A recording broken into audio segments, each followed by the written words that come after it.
The community apart, the environment is a work of art. Tall and elegant trees welcome you to Kura. In many of them, birds and egrets made a home. They flutter admirably around the town all day long.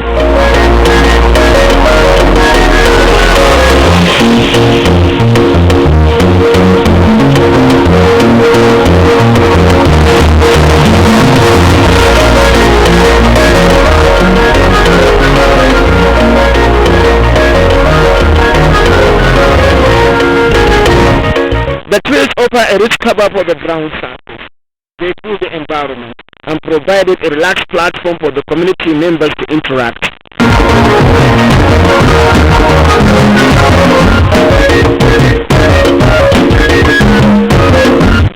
But our mission in Kura is to capture the actualities of a everyday waterfall. Kura settlement is an anticlimax. In its immediate countryside, nature reveals itself in a most beautiful way. Water and rock are its two major components.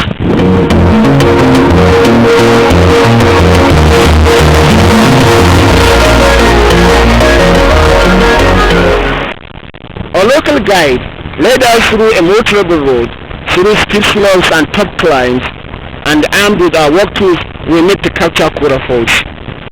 As a lead into the falls, we stopped to capture several water images that do not fall themselves, but have value for beauty.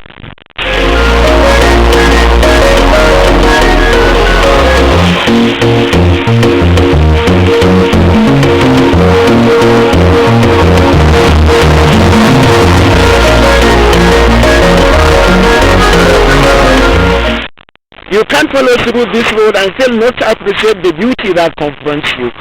Fine greenery, free-flowing waters that really engage the surrounding communities.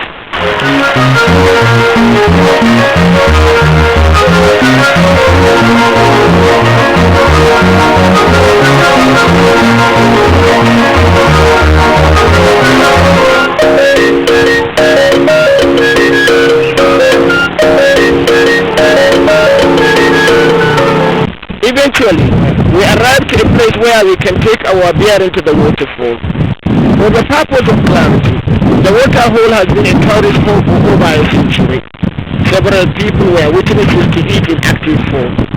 We cannot fathom our anxiety to come face to face with this phenomenon. Somehow, my guide who made flowery testimonies of knowledge of the environment comes up with a nice story now. So what is the problem that we cannot go to this place? So if we are going that place now, we have to use that route, go down. Go down there, but we can't reach. We only take it from the. Why can't we go there? Maybe like a shrine. It's like a shrine. Yes. So we can't go from this like distance. Simply put, Kura is a beautiful countryside with awesome landscapes. In fact, coming to Kura, you can never fail to be amazed with how wonderful nature has been able to activate this place.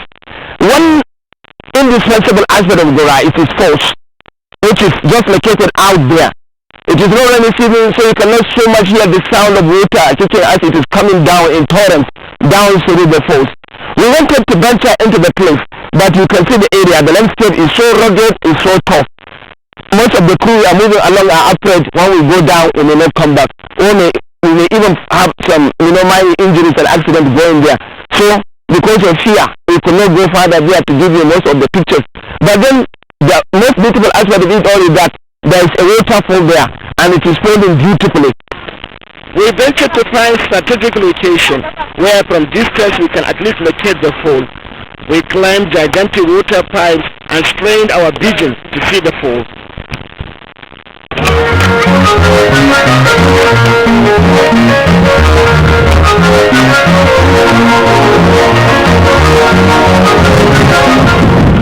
Eventually, we came down and decided to follow the path of the pipe to the fall, with the great danger of falling over.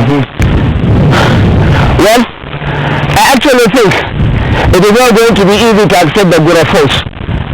My guide here insisted that if we say that we must go, then we can make it. We are coming down, but it seems like we are going to fall over, as we go down, trying to follow the pipes. It is becoming increasingly dangerous to be there. And then the floats are just locked in a thicket in a very deep area, which is more rugged than what we are seeing here. So actually, I'm trying to venture it, but I have a second thought that I would rather save my life for now. I can tell another story one day.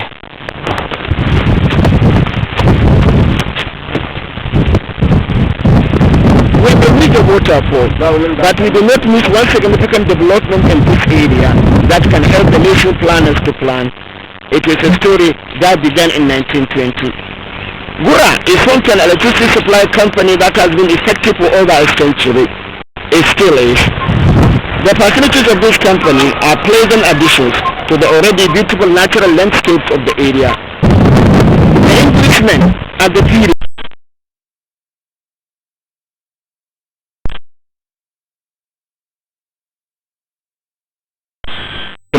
that had served them well, and some communities covering over 100 square kilometers of the location.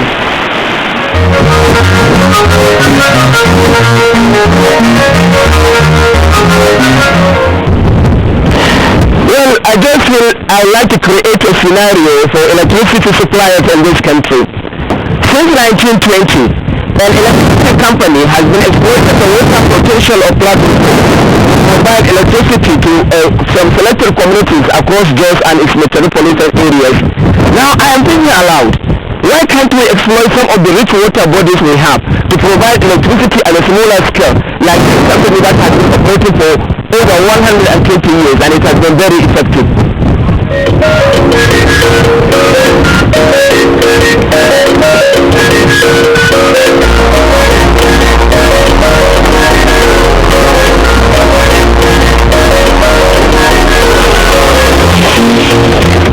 A lot of hard work has been brought to bear on this system and technology.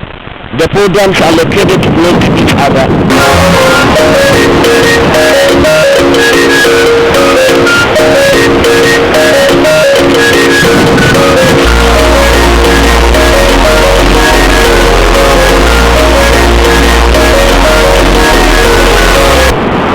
From our location, it is easy to have a panoramic view of the countryside of Kura. Infrastructure enhance the landscape of the area.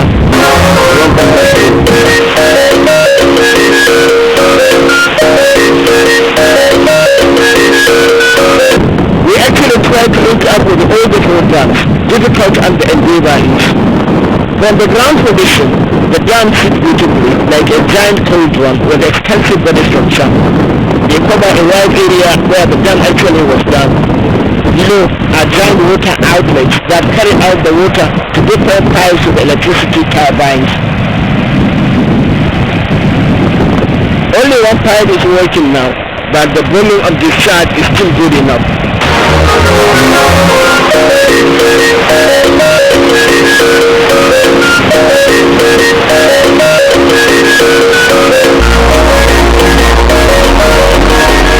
This position, the water transits through several canals before it finally zeroes its flow to the turbine pipes.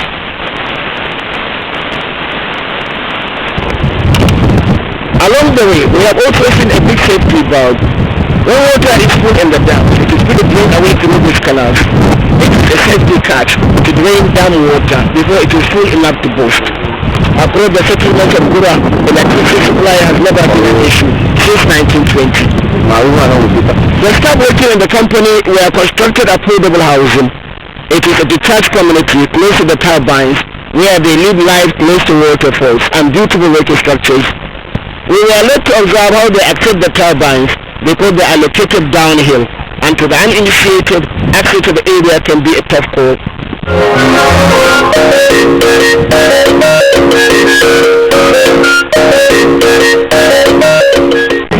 So Kura has not only been a serene environment with the beautiful landscapes and landmarks, it is also home to the oldest electricity system in the country, arguably. However, Kura is recently confronted with activities of gunmen. Many of their local communities have been displaced by the activities of these gunmen. Abuja. Against the Abuja, Akashe. Baba Mama Kami from Shehaya. an hana mutane we no longer feel safe. We are attacked in our homes and outside. We cannot go out to look for our means of livelihood. Our women cannot even enter into the bush for their food. It is an uncomfortable life. When I go to the locality of Kura, and several community settlements that have been raised by activities of unknown gunmen. Where I'm coming from now is a settlement. It used to be a very extensive settlement containing over 20 households. One night, assailants came and they all dismantled the community. They brought down their houses and the people were forced to escape out of their domicile. Nobody knows where some of them are. Taking the road out are pictures of settlements that have been forced out of their houses. Along the road to Kura or out of it are pictures of settlements that have been displaced by activities of incidents. You can see some of them here. These are communities that have been displaced by activities of incidents along this area. And if you look further ahead at some other settlements, these people have not been able to return or rebuild. Their farmlands have been let follow. Their activities have been dragged down. So they don't know really what they are going to do next. But that is the picture around this area. And we shall show you more pictures as we move along.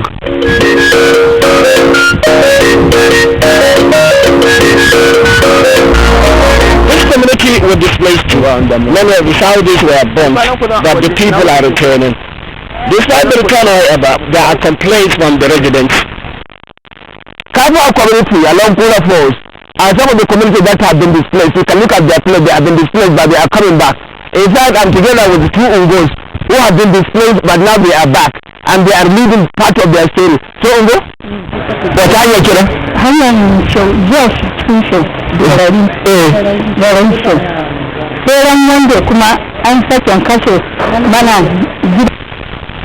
This woman lamented that her child was slaughtered by invaders at night. The following day, her missed child was similarly slaughtered. The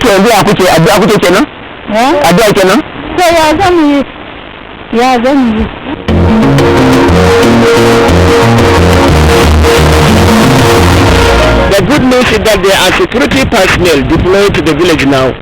All along the road through are military checkpoints. In these villages, many of the returnees tell stories of their escape and return, and we are happy they are back home.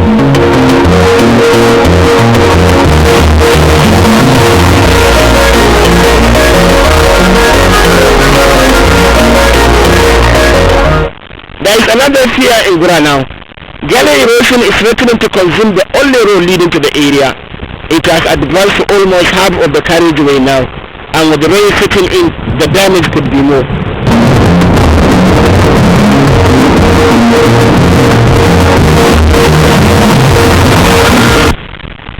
The face and its beauty and symbol is at the moment of the threshold of being cut out from the rest of the world.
For a lady to please herself and wear clothes and fashion accessories that make her feel attractive. Some clothes and accessories can be very uncomfortable, but ladies spend a lot of money on them anyway. Let's look at some health hazards that could come with being stylish. For instance, the high heel shoes give a lady a graceful gait and increases her height. But those heels are hazardous. The theoretical position is meant to be at 90 degrees. The food should be at 90 degrees to the neck. Milking itself, has several, phases or stages. Generally, it has been broken into 4 different phases. Starting from the stance phase, that's when the person is standing. Then there is the spring phase, when actually people spring into the toes, so to speak. And then there's the swing phase, when it swings the limb in the air. And then there's the heel strike, when push back that foot, on the ground. All these are lost, when this is very highly with footwear. And the soft tissues particularly, suffer as a consequence. There is, continuous minor strain and sprain on the foot and ankle joints. The fascia, we also soft tissues suffer, the ligaments suffer, the capsule, which hold the joints in place for the complicated joints of the foot and ankle, are under continuous insult, so to speak. And people have also, indirect effects, even as far away from the foot and ankle as the lower back. Vanity contact lenses could be trendy, but are mostly used without prescription from an eye specialist. So also are the sunglasses and the false eyelashes. Probably the most common and the most severe of these complications is eye infection. More specifically, there is a particular eye infection called a corneal ulcer. This is a very serious complication because even when treated, when the corneal ulcer resolves, it can actually leave a scar in the cornea. First, whenever you have a procedure where there is a potential for blood loss, to maybe spread the eyelid where there is a blood exposure, that increases the chance of having an infection around the skin of the eyelid. Okay. Skin infection is called cellulitis. It can actually be a very, very serious complication. Okay, so that's number one, infection around the eyelids. Number two, sometimes to affix these eyelashes, you need a glue. Glue contains chemicals that can be potentially toxic to the eye. Okay. So whenever you have the chemical that has a potential to make contact with the eye, that can result in some serious cornea and some serious eye issues. Okay. Lastly, when you put the eyelashes, you can actually change the contour of the eyelid itself. For example, if you put it on the lower eyelid, the weight of the eyelashes can actually turn the eyelid out. So what that does is that the drain that drains the tears from the eye that is usually opposed to the eyeball actually comes out. So these people have a potential to be teary.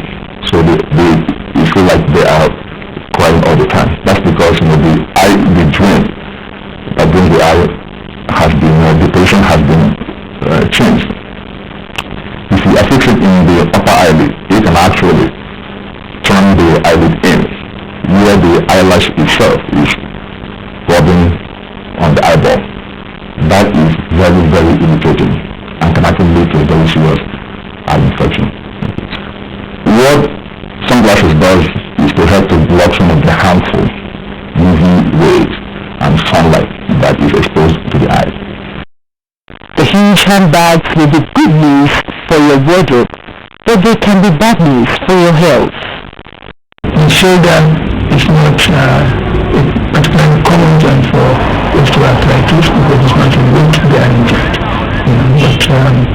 But when the shoulder or shoulder area is subjected, to this unusual, function, then there could be situations like tendinitis, capsulitis, the so-called rotator, cuff syndrome. Obviously present as pain, inflammation, and restriction of movement in that area.